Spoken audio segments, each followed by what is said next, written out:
ഇക്കാണുന്നതാണ് Thrissur Swaraj round. Swaraj റൗണ്ടിനോട് വിളിപ്പാടകലെ Korappath line. ഈ കോരപ്പത്ത് ലൈനിലെ വീട്ടിൽ വെച്ചാണ് ഒഡീഷ സ്വദേശിയായ യുവാവ് 27 വയസ്സുള്ള ധൻപത് നായിക് കൊല്ലപ്പെടുന്നത്. സംഭവം ഉണ്ടാവുന്നത് വ്യാഴാഴ്ച രാത്രി.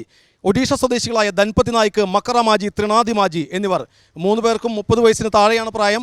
ഈ 3 പേരും ഈ വിളിപ്പാടകലില്ല സ്വരാജ് റൗണ്ടിൽ നിന്ന് വിളിപ്പാടകലെയുള്ള ഈ അനാശാസ്യ കേന്ദ്രത്തിലേക്ക് എത്തുന്നു. ഇവിടെ ഉണ്ടായിരുന്നത് 4 സ്ത്രീകളും 3 പുരുഷന്മാരുമാണ്. ഇവരെവിടെ എത്തി. ഇവരുടെ ഇടപാട് കഴിഞ്ഞതിന് ശേഷം ഇവർ തമ്മിൽ തർക്കമുണ്ടാകുന്നു. പണം നൽകിയതിനെ ചൊല്ലി തർക്കമുണ്ടാകുന്നു. ഇവർ തമ്മിൽ വെല്ലുവിളി ഉണ്ടാകുന്നു.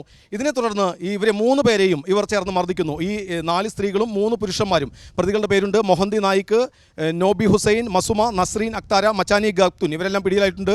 ഇനി ബിച്ചു നായിക്കിനെ മാത്രമാണ് പിടികൂടാനുള്ളത്. ഇവർ ചേർന്ന് ക്രൂരമായി മർദ്ദിക്കുന്നു. ഈ 3 പേർക്കും ക്രൂരമായി മർദ്ദനമേൽക്കുന്നു. ധൻപത് നായിക്കിനും, മക്കറ മാജിക്കും, ത്രിനാഥ് മാജിക്കും. ധൻപത് നായിക്കിനാണ് ഏറ്റവും കൂടുതൽ മർദ്ദനമേറ്റത്. ഇവരെ മെഡിക്കൽ കോളേജ് ആശുപത്രിയിൽ പ്രവേശിപ്പിക്കുന്നു. ഞായറാഴ്ച രാവിലെ മരണപ്പെടുകയും ചെയ്യുന്നു. മക്കറ മാജിക്കും ത്രിനാഥ് മാജിക്കും പരിക്കുണ്ട്. ഈ അനാശാസ്യ കേന്ദ്രം ഏറെ നാളുകളായി ഇവിടെ പ്രവർത്തിച്ച് വരുന്നുണ്ട് എന്നാണ് നമുക്ക് മനസ്സിലാക്കാൻ സാധിക്കുന്നത്. ഇവർ ഇതര സംസ്ഥാന തൊഴിലാളികളെ മാത്രമാണ് ഇവിടെ പ്രവേശിപ്പിച്ചിരുന്നത്. അതുകൊണ്ട് തന്നെ ഇവിടെയുള്ള മലയാളികൾക്കാർക്കും ഇത് സംബന്ധിച്ചുള്ള വിശദാംശങ്ങളൊന്നും അറിയുമായിരുന്നില്ല.